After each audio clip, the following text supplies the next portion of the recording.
Speaker, thank you for the opportunity to address this House on this very important motion of Kenya's place in the international order of nations, and especially on the African continent. Before I do that, I also take the opportunity to pass my condolences and to pray for our two members of parliament who recently left us and went to be with the Maker.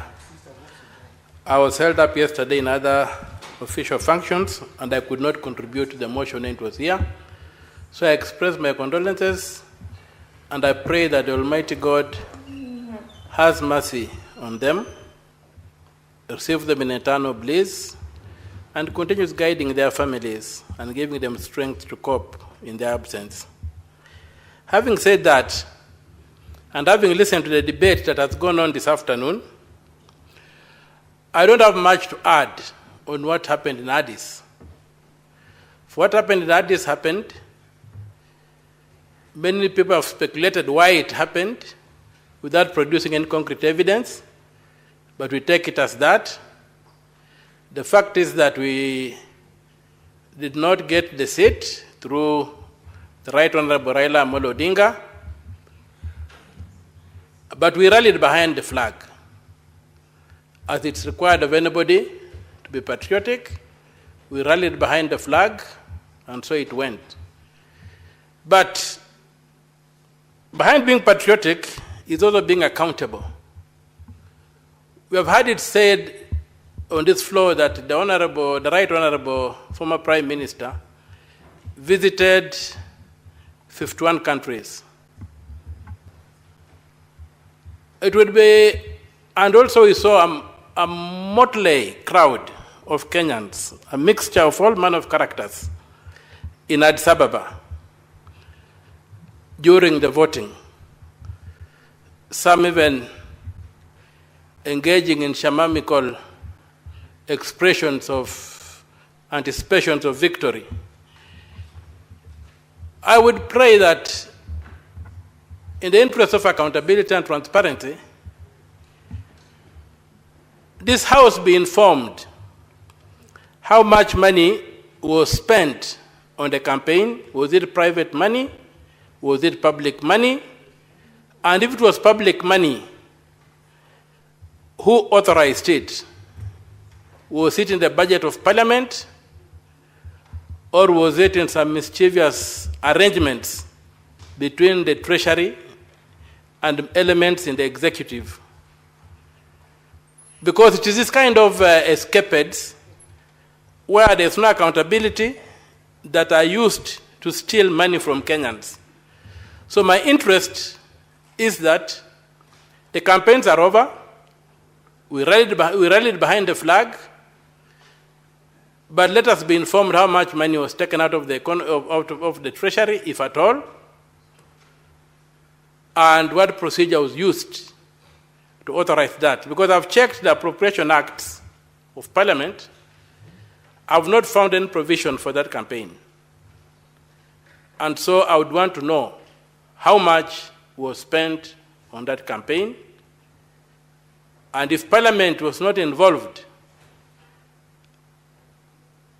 who authorized the Treasury to spend that money, if the money came from the public? The other issue that I would like to speak, yes, please inform me. Would you like to be informed by Senator Eddy? If it's credible. Proceed, Senator Eddy.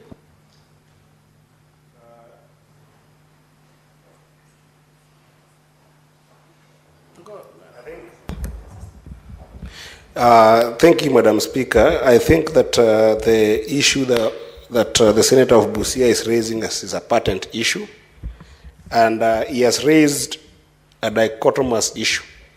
One is the issue of the campaign, and the other is the issue of those who went to Addis Ababa. It will be remiss of me not to speak on one that does affect me directly, because I did travel to Addis Ababa, and I did interact with the people who traveled to Addis Ababa to be able to give support to our own. I want to inform the senator of Busia on the issue of those who traveled. Majority of whom I interacted with, and I also traveled to give Raila Amolo Odinga support. We self-sponsored to go to Addis. And if you need the evidence to that effect, I am willing to table as many as possible of those people who believed that indeed supporting our own, just like we'll go to a rugby sevens in South Africa, or you will go to watch our sister Kipyegon run in a marathon, or you will go to watch Kipchoge in Olympic. Some of us were patriotic enough to believe that this matter was very important for the country, that we self-sponsored ourselves to get to Addis Ababa. That is an important information that I think that patriots like yourself should understand, that patriots like us did take that chance and did take that hint to be able to go and support Baba Raila Amolo Odinga in Ethiopia. I thank you, Madam Chair. Thank you, Senator Eddy. You can proceed, Senator Okiyah. Thanks for the unverified information. I would love to see you table that you have promised to table, to demonstrate to this House that people self-sponsored. In the absence of that, you hold your horses and forever keep quiet. Moving on, Senator Okiyah, the Honorable Senator actually offered before being prompted that he could table the evidence.